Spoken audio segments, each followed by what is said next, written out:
नहमदु व नुसल्ली व नुसल्लिमु अला रसूलिल करीम। अस्सलामु अलैकुम व रहमतुल्लाहि व बरकातुहू। राय इस्लाम में तमाम दोस्तन की खुशामदीद। प्यारा दोस्तों, अज नई मालूमात खणी तव्हांजी खिदमत में हाज़िर थियो आहियां। यकीन तव्हांखे पसंद ईंदी सो ई आहे। जेकॾहिं असां तव्हां चाहियूं था त असां तव्हां सभिनी जी ज़िंदगी खुशहाल ऐं पुरसुकून गुज़रे त ही वज़ाइफ़ तव्हांजी खिदमत में खणी आयो आहियां।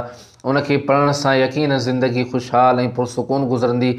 उन खां अॻु में अवां सां गुज़ारिश आहे, जेकॾहिं अवां असांजो चैनल सब्सक्राइब न कयो त असांजे चैनल खे सब्सक्राइब कयो ऐं गॾोगॾु घंटी जी निशान ते क्लिक कयो ताजो असांजी हर अचण वारी नई मालूमात तव्हां ताईं आसानी सां पहुची सघे।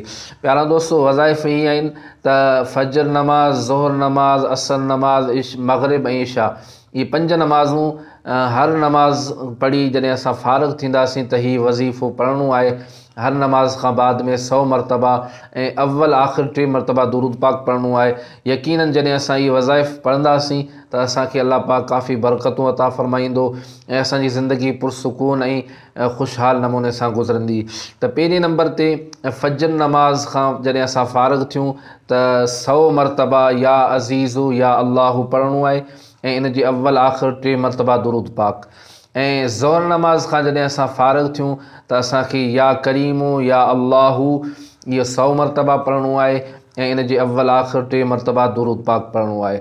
ऐं असर नमाज़ खां जॾहिं असां फ़ारिग़ थियूं त या जब्बारो या अल्लाहु इहो 100 मरतबा पढ़णो आहे ऐं इन जे अव्वल आख़िर 3 मरतबा दुरूद पाक पढ़णो आहे।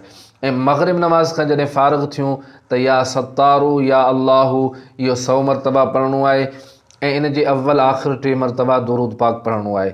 ऐं इशा नमाज़ खां जॾहिं फ़ारिग़ थियूं त या गफ़ारू या अल्लाहु इहो 100 मरतबा पढ़णो आहे ऐं इन जे अव्वल आख़िर 3 मरतबा दुरूद पाक पढ़णो आहे। यानी हर वज़ीफ़े जे अव्वल आख़िर 3 मरतबा दुरूद पाक पढ़णो आहे। ऐं हिन में ही वज़ीफ़ो जेको आहे सो पेश सां पढ़णो आहे, यानी या अज़ीज़ु या अल्लाहु या करीमु या अल्लाहु या जब्बारो या अल्लाहु या सत्तारो या अल्लाहु या गफ़ारू या अल्लाहु। ही वज़ाइफ़ यकीनन बरकत वारा आहिनि। जेकॾहिं असां तव्हां इन खे मामूल बनायूं त अल्लाह पाक काफ़ी बरकतुनि सां मालामाल फ़रमाईंदो ऐं ज़िंदगी पुरसुकून ऐं खुशहाल नमूने सां गुज़रंदी।